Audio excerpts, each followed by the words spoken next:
November 1 and November 2 na naman. Ito po ang araw ng mga banal at araw ng mga kaluluwa o ng mga patay o ng mga kapatid nating yumao na. Kamusta na kayo? Kayo po ba ay nakapagpamisa na? O kaya naman ay isinasama po ba ninyo sa araw-araw na pagdarasal ninyo ng Santo Rosario ang mga kapatid nating yumao na? Ano po ba ang turo ng ating simbahan?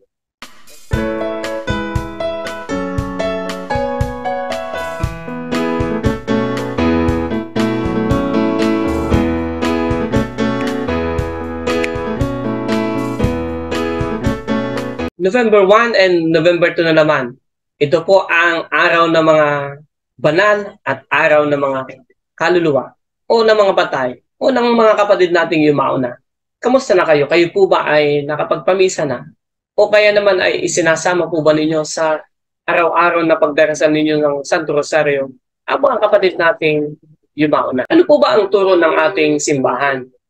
May nadidinig po tayo mula sa iba nating mga kapatid sa pananampalataya na ang paniniwalang ito ay isang imbento lamang ng ating mga Katoliko. Pero ano po ba talaga ang turo ng simbahang Katoliko? Ating pong tingnan. Ano pong sabi dito? Ang mga kaluluwa sa impyerno ay hindi na matutulungan. Tama po ito. Wala na pong pag-asa na pumunta pa sa kalangitan. Pumaligtas pa ang mga kaluluwa sa impyerno.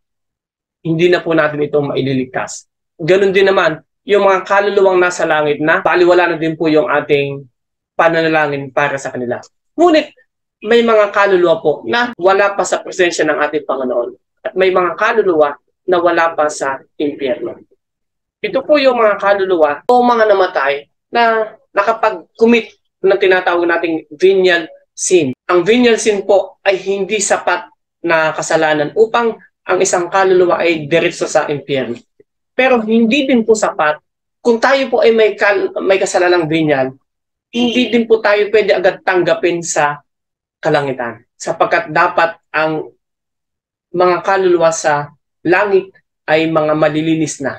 Kaya po may tinatawag tayong purgatory. Ito po ang dahilan kung bakit tayo ay nagdarasal para sa ating mga kaluluwa, para sa ating mga yumao na. Ano po ba yung batayan natin? Ano yung biblical text o biblical basis ng ating paniniwala tungkol sa pagdarasal natin sa ating mga kapatid na yumao na? Ito po yung mababasa natin sa ikalawang aklat ng Makabeo, chapter 12, verse 43 to 44. At ito po ang nakasaad. Basahin po natin. Nagtipon siya ng abuloy mula sa kanyang mga sundalo at umabot iyon sa 2,000 pirasong pilak at ipinadala iyon sa Jerusalem para may alay doon na handog para sa mga kasalanan. Buong ingat at masilang ginawa niya ito para alalahanin ang pagkabuhay na manguli. Sapagkat kung hindi siya maniniwala sa pagkabuhay muli ng mga namatay, magiging walang kabuluhan o kabaliwan lamang ang pagdarasal sa mga iyon. Ito po ay inuutos. Kung mapapasin natin, inuutos po ito ni Judas Macabeo. Ang nakakalungkot na nga lamang po, ito pong aklat na ito ay hindi po naisama ng ating ibang mga kapatid sa pananampalataya. Ang tao po sa aklat nito, kasama po ito sa Deuterocanonical or the second canon. Isa pa po din po sa verse na makikita natin, na mababasa natin sa aklat ng Macabeo. Ang sabi po dito sa chapter 12, verse 45, ngunit sa pag-aalaala sa magandang gantimpalang inaalay na para sa mga namatay na nananampalataya, nagiging banal at makadiyos ang kanilang pagmamalasakit. Ayan po. Kapag ginagawa natin ang mga bagay para sa mga patay, nagiging makadiyos yung ating pagmamalasakit. Kasi tinutulungan natin yung ating mga kapatid na yumao na sila ay umakyat sa kalangitan. So balit hindi lang yan. Siyempre, basahin po natin ang aklat po ng Ecclesiastico, chapter 7, verse 33. Ito po ang nakasaad.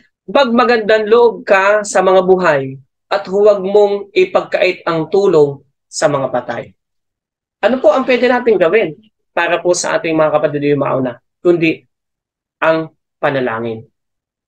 Pero mga kapatid, the best po na pwede natin gawin na panalangin, the highest prayer that we can offer is the Holy Mass. Kaya ngayon pong darating na November 1, November 2, pumunta na po tayo sa ating parokya.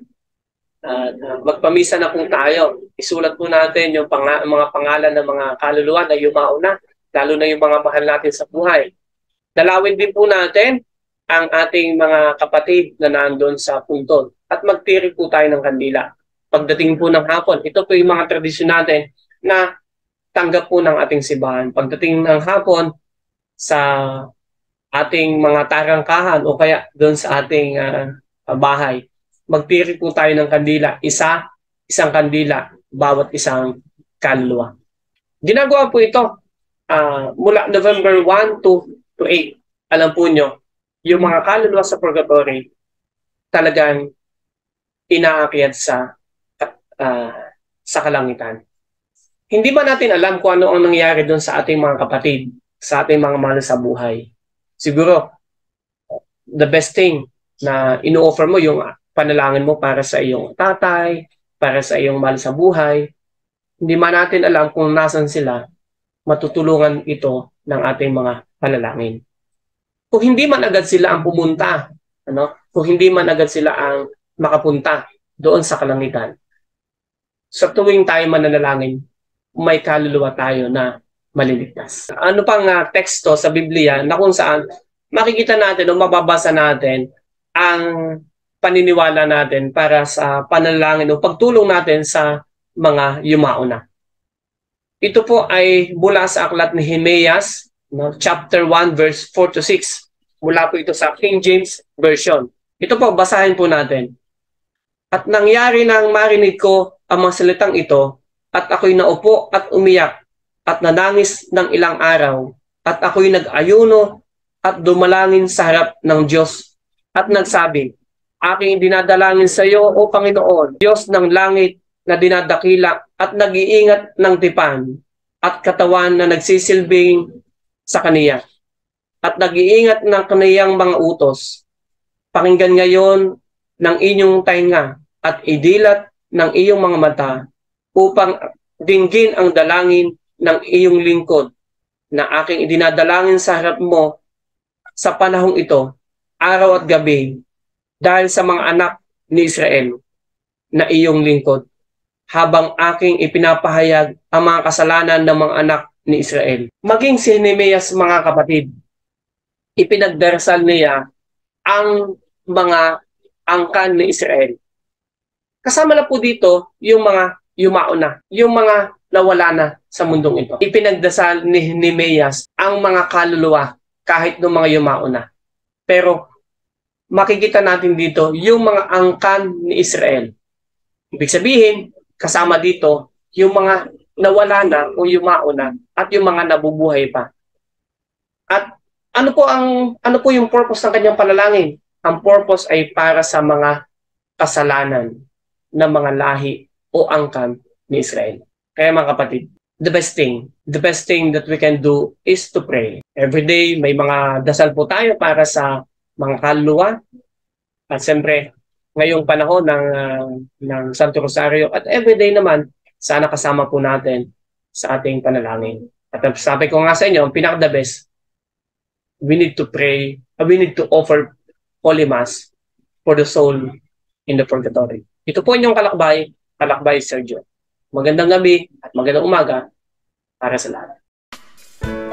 Marami pong salamat sa patuloy na pakikinig at kung hindi pa kayo nakapag-subscribe, paki-subscribe lang po at pakipindot na rin po ang notification bell upang patuloy kayong ma-notify sa araw-araw na pakikinig, pagninilay at pagdarasal ng salita ng Diyos.